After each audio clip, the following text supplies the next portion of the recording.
Hello and welcome to SimCast, the higher education simulation podcast. My name's Tony Jeremy. I'm the academic lead for simulation-based education at UEA Norwich. Hi, I'm Lawrence Hill and I'm the chair of the simulation group at UEA Norwich. A very warm welcome to this SimCast. In this SimCast, episode 5, we're looking at the UEA debriefing model.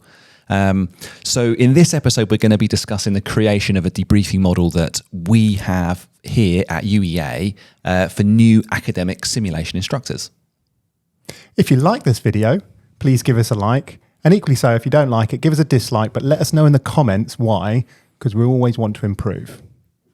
Please remember to subscribe to the channel and hit that notification bell to keep up to date with all things sim-related. Okay, let's get started then. So I think we both agree that when it's done well, effective debriefing can lead to really insightful discussion, reflective learning, and kind of deep, profound achievement in a kind of simulation setting.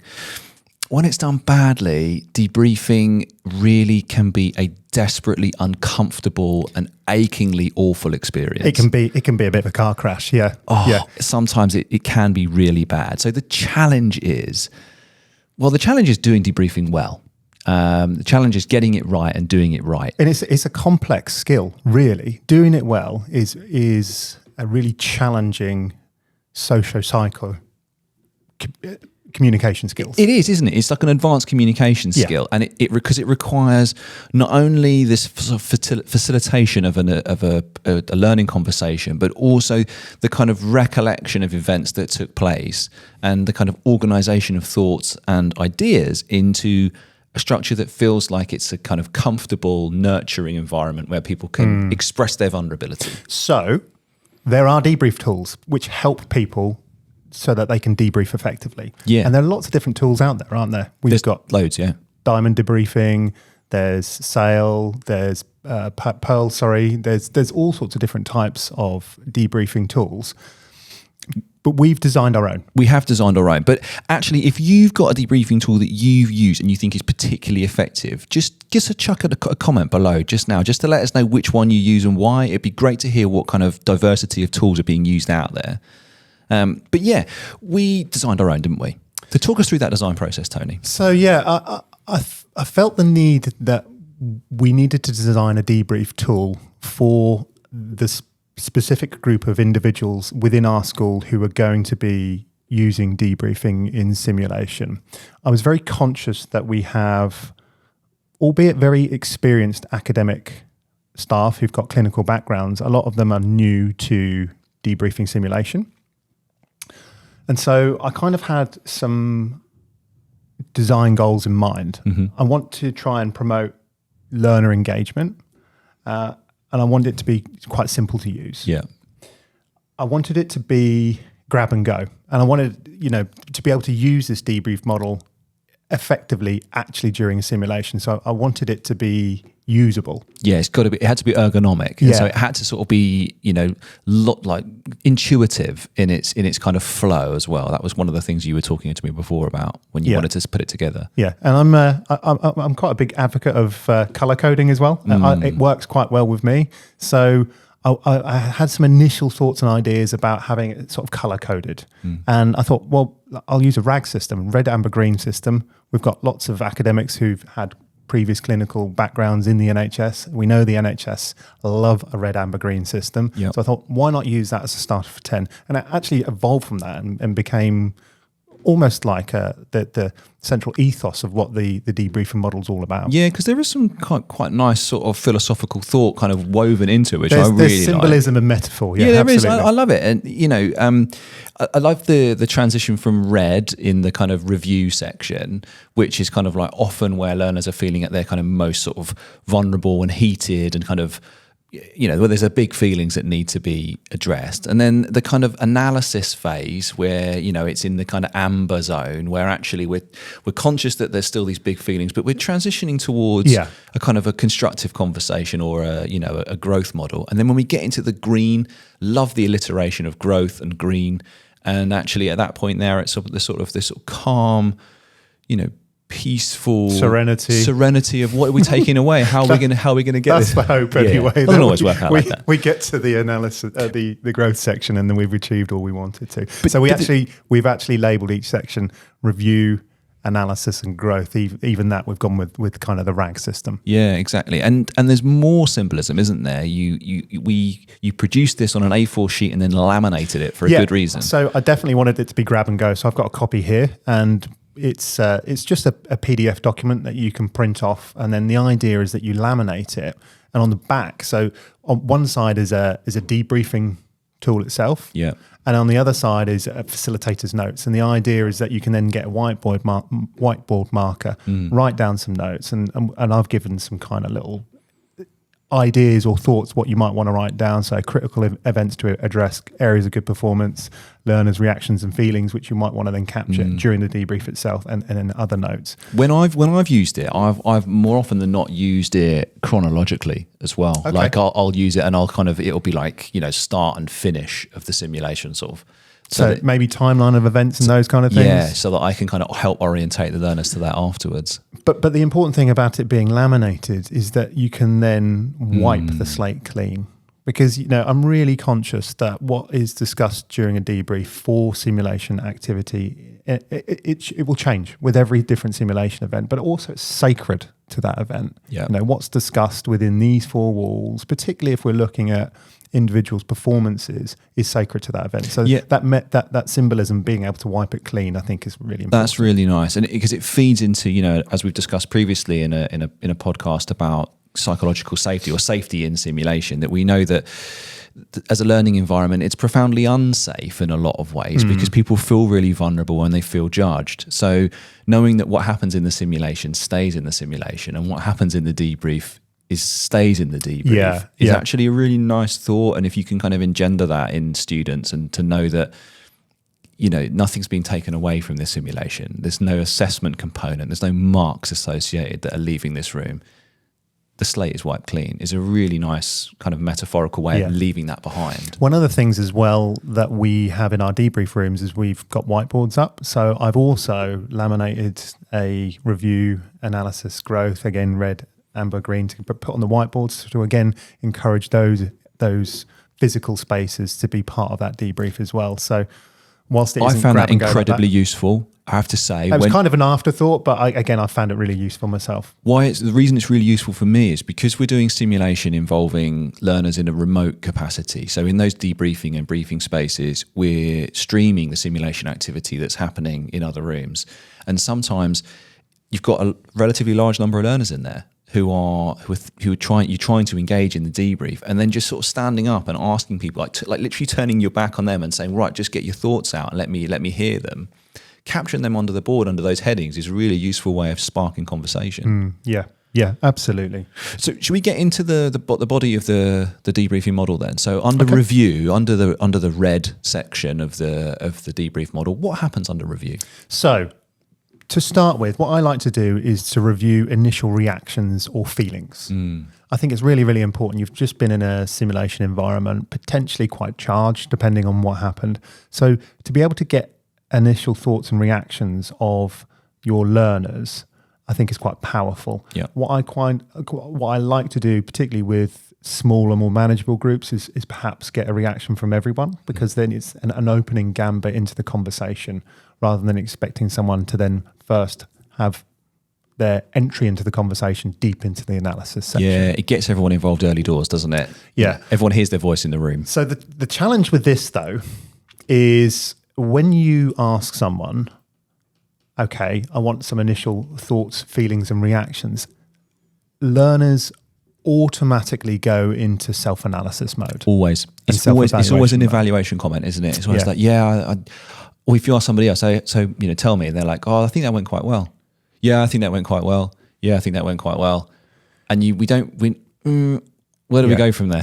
Yeah. And so what you're doing is inadvertently going straight into the analysis section. And regardless with a focus on evaluation as well, Yeah. which isn't necessarily what we want. And regardless of what debrief model you end up choosing, most of them have the same principles where there is a kind of a description of events that have happened. You then move into an analysis section and then you take away learning from that afterwards. And we have that in this model. It's just kind of rebadged and rebranded a little bit. So initial reactions and thoughts and feelings. So one of the ways I've tried to get around that is I will say, in one word, sum up the simulation experience for you. Because I find otherwise people, again, just become self-critical. And it works really well because they have to actively think about that. If you ask them, okay, how was that for you?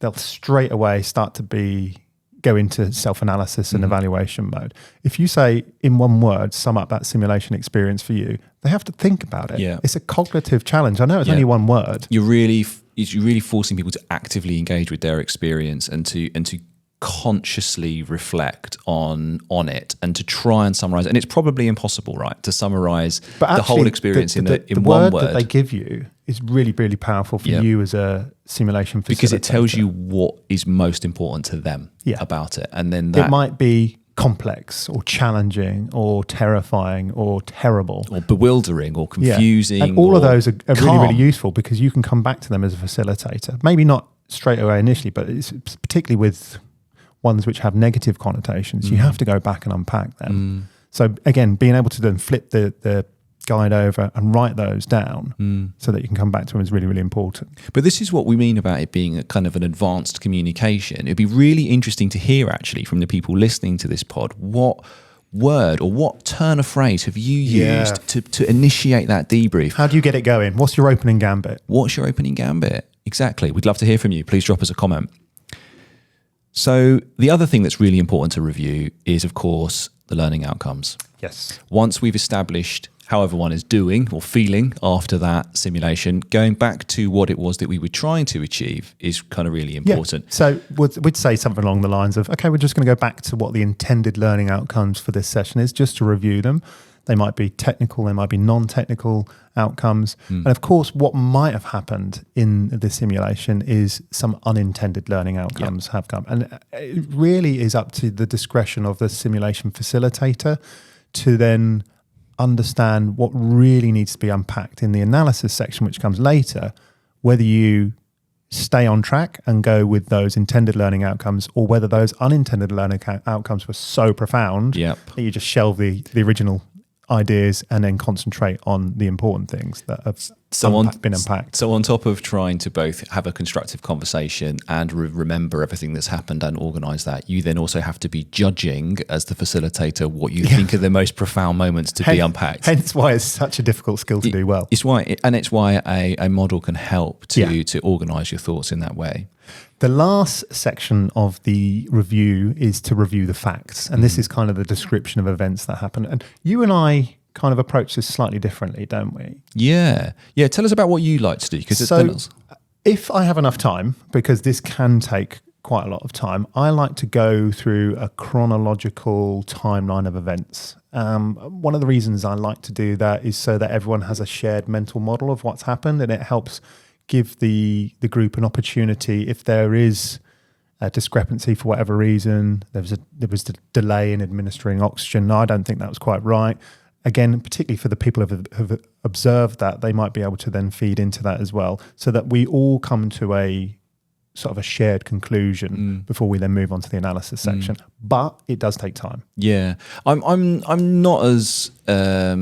I mean, I do use that technique. I think it is useful, as you say, but I'm probably more likely to just start to move into the analysis phase and accept the fact that there might be some variation in the kind of perception of experience, phenomenologically. And I think we've both dynamically chosen when to do it and when not to do it. We've been in situations, you get a feel for that, don't you? As an instructor, you or a facilitator, you just get a feel for when that's useful and when it's not. And like you say, it depends on time. It also depends on the complexity, because you could spend, if you run a complex multi-room, multi-profession, multi-patient simulation, you could spend an incredibly long time trying to establish a timeline that no one would agree on. The other thing with going through a timeline of events, the thing that you need to be cautious of as a sim instructor is then going into tutorial mode and then telling everyone what happened and what your thoughts on it was, which is what you want to try and avoid. If you've got the luxury of an AV equipment, if the session's been recorded, you might want to play that back. I very rarely do that, to be honest with you. I can only think about doing it once or twice when a learner has specifically requested that we kind of review the tape, if you like. I think generally speaking, debrief is best when it's facilitated by effective conversation. Yeah, I think it's better live. Learn through talk. That is Walter Epic. His Twitter handle is learn through talk. I think learn through rewatching video isn't as effective. Cringing. It wouldn't be as good a Twitter handle either. So we move to analysis. Yes. So again, if you haven't done so already, it's important at this point to revisit those initial reactions. Yeah, so exactly. If someone said it was terrible, you need to unpack why that was. Yeah. Yeah, and that review stage could be happening quite quickly, couldn't it? And we could be quite quickly into the analysis phase. Okay, great. Or at least you're kind of referring back to that person's initial thought. Oh, yeah. So you say that the experience was terrible. What exactly do you mean by that? It's those first few opening questions just to try and encourage people to sort of come out of themselves and to kind of explain their feelings a little bit in the context of the learning outcomes. But importantly, we're doing this in the analysis section. It's given the learners an opportunity to perhaps think about that whilst other conversations have been going on. So whilst their initial reaction might have been terrible, again, this is perhaps one of the advantages for talking about a timeline of events. Actually, by the time we've kind of set things out, they might have reconsidered what their initial thoughts and reactions were. Yeah, they might well have done, especially by the time they've heard of, like you say, everyone else's.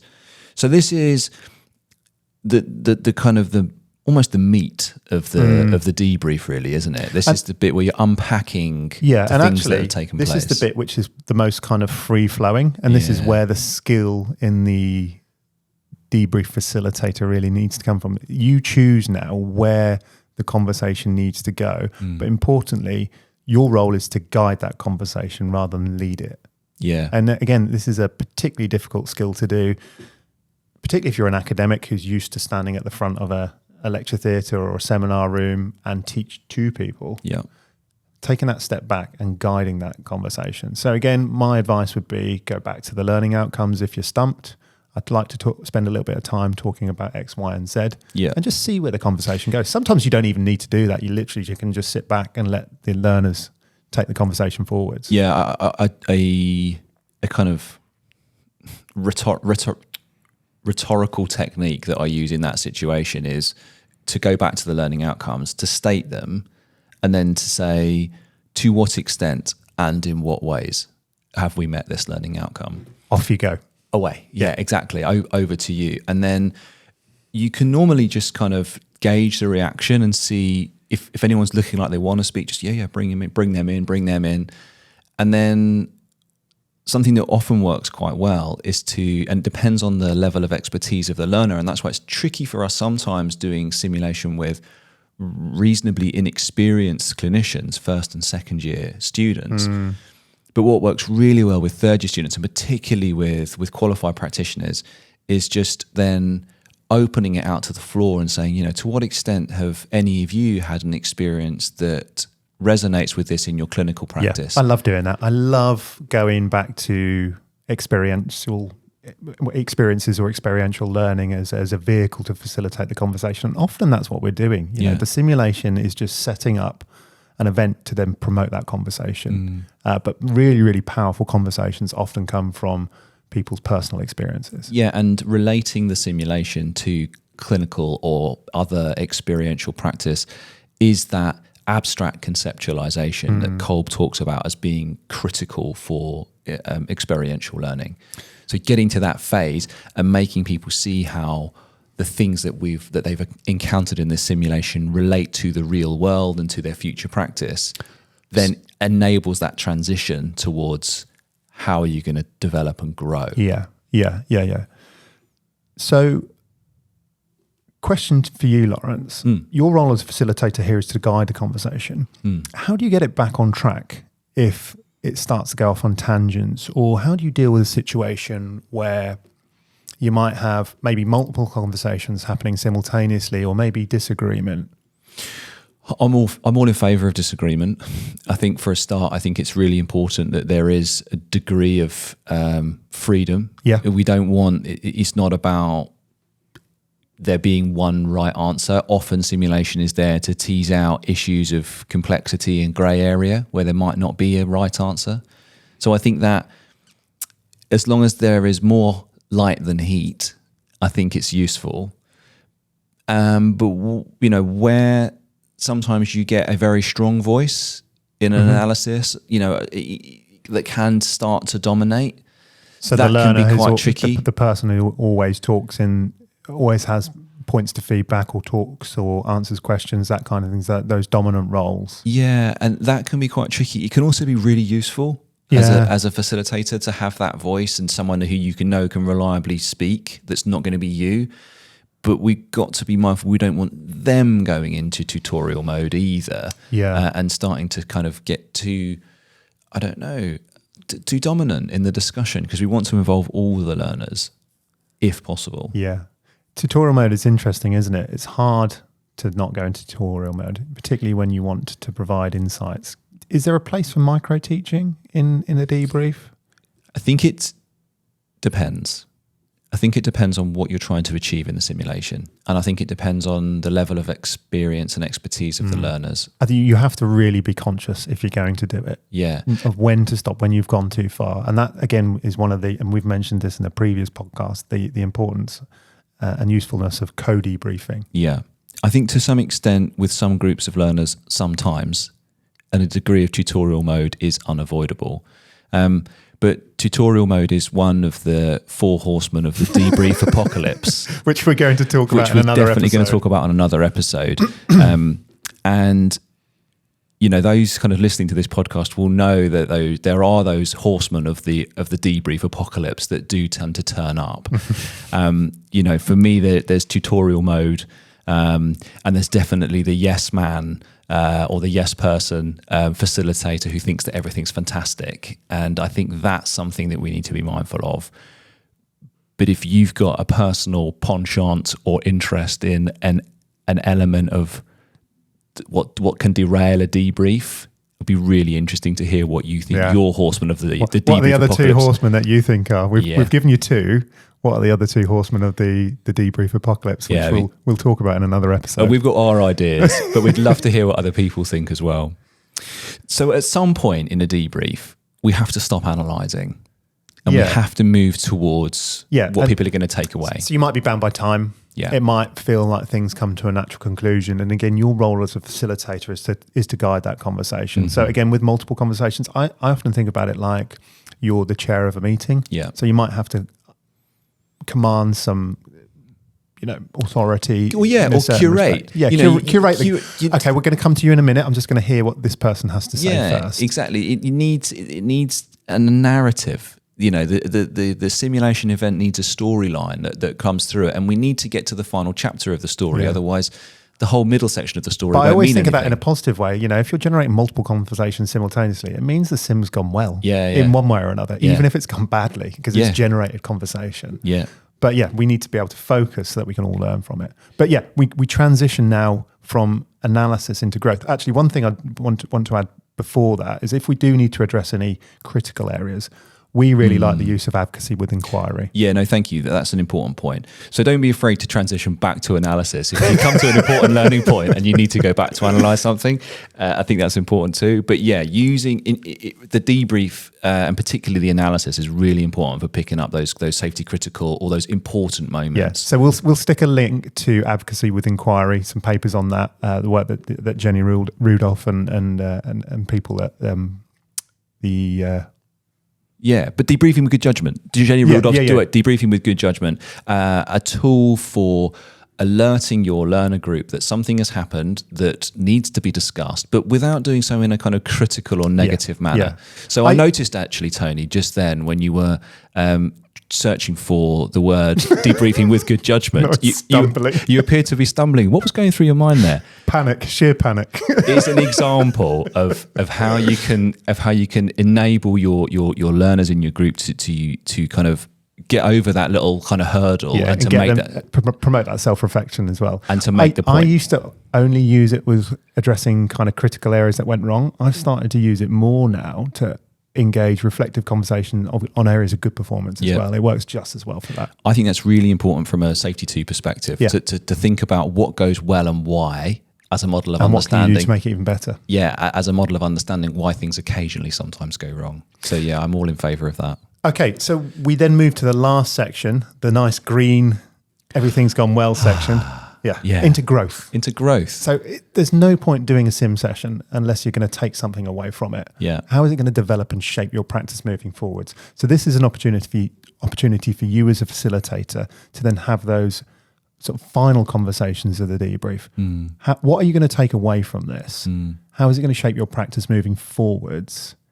And it might even be how you're going to transition to the next simulation about it. Yeah, that's right. And I think you can approach this in lots of different ways. And I think sometimes the line between analysis and growth is a little bit blurry. As I said, you might ask people to what extent and in what ways they've met these learning outcomes. You could use that as part of growth or as part of analysis, to be honest. It could work in either group depending on how you phrase it. A technique that I like to use, again, a bit like your idea about kind of going around and asking for the initial word that springs to mind. I'll just kind of say to people, right, okay, just want everyone just to give a second, have a think. What is your takeaway learning point from this sim? And then just kind of go around. And that's just really useful. And you just, okay, great, thanks very much. Was that the intended learning outcomes? Maybe, maybe not. And where it's not, often I think it's the growth element is more profound. But involving everyone is really, really powerful. Yeah, I think that's underestimated. I'm sure there are lots of learners, particularly those quiet ones, who would really appreciate the fact that you've come around. They might not like it at the time because you're putting them on the spot, but you're involving them, and I think that's really, really important. Yeah, so that comment is nice, but then also just coming back to those learning outcomes and saying, because sometimes it doesn't go according to plan or whatever good looks like in the simulation, but that doesn't mean that the learning outcomes haven't been met through debrief. Yeah. And so sometimes returning to them and saying, well, we met this outcome really through the really great discussion that we had about this element that went wrong in the simulation. And so I think that's important too, that learners can go away feeling like they've hit the learning outcomes, even if their sort of evaluation of their performance wasn't very good initially. And I think that's important. Yeah. And of course, the last thing to do is to close the session. Absolutely. With clarity, yes, with purpose, so that we can move on to the next one. And I think that feels like a very good time to start to bring this one to a close. Yeah, it feels like this debrief has come to a natural conclusion. It does. So thank you very much for listening in to this episode of SimCast. It's very nice to have you with us, and we'll see you on the next one. Thanks, everyone. Bye-bye.